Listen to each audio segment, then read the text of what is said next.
Hello friends, મારી ચેનલમાં તમારું સ્વાગત છે અને આજની રેસીપી છે પાત્રા.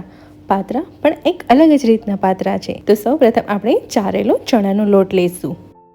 એમાં આદુ અને મરચાંની પેસ્ટ એડ કરશું.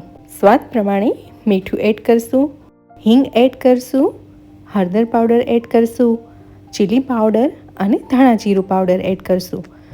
અજમા એડ કરશું ને અજમાને હાથથી મેશ કરીને એમાં એડ કરવાના છે.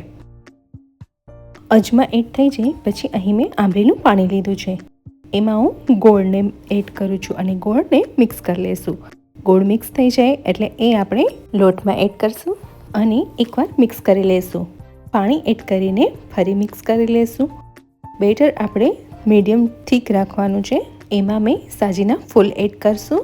એની ઉપર લીંબુનો રસ એડ કરશું. ગરમ કરેલું તેલ એડ કરશું અને થોડુંક ગરમ મસાલો એડ કરશું અને ફરી હળવા હાથે મિક્સ કરી લેશું.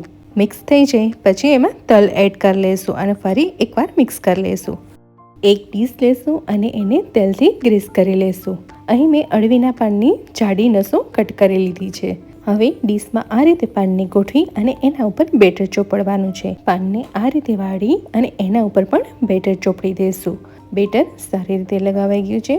હવે બીજું પાનને આપણે લેશું અને એને પણ આવી રીતે ગોઠવી અને એના ઉપર પણ બેટર આપણે પાથરી દઈશું. ત્રીજું પાન લેશું અને ત્રીજા પાન ઉપર પણ બેટર આપણે પાથરી લઈશું.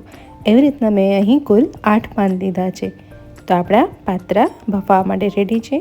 ઉપરથી તલ એડ કરીશ અને એને 15થી 20 મિનિટ માટે બફાવા દઈશું. તો 15થી 20 મિનિટ થઈ ગઈ છે. હવે એને સારી રીતે ઠંડા થાય પછી એને કટ કરી લઈશું. તો તમે જોઈ શકો છો કે પાત્રાના લેયર્સ બધા ચોખ્ખા દેખાય છે. હવે આપણે એનો વઘાર કરશું. તેલ મૂક્યું છે મેં અહીં અને એમાં રાઈ નાખી છે. રાઈ થઈ જાય એટલે જીરું ને હિંગ અને થોડા તલ એડ કરીને મિક્સ કરી લઈશું અને પાત્રા આપણે એડ કરશું. પાત્રા એડ થઈ જાય એટલે એને આવી રીતે મિક્સ કરવાના છે ઉપર નીચે કરીને અને 2 મિનિટ ધીમા ગેસ ઉપર રાખવાના છે તાકી ક્રિસ્પી થઈ જાય. આ રેસીપી તમને કેવી લાગી મને કોમેન્ટ કરો અને સબસ્ક્રાઈબ કરો.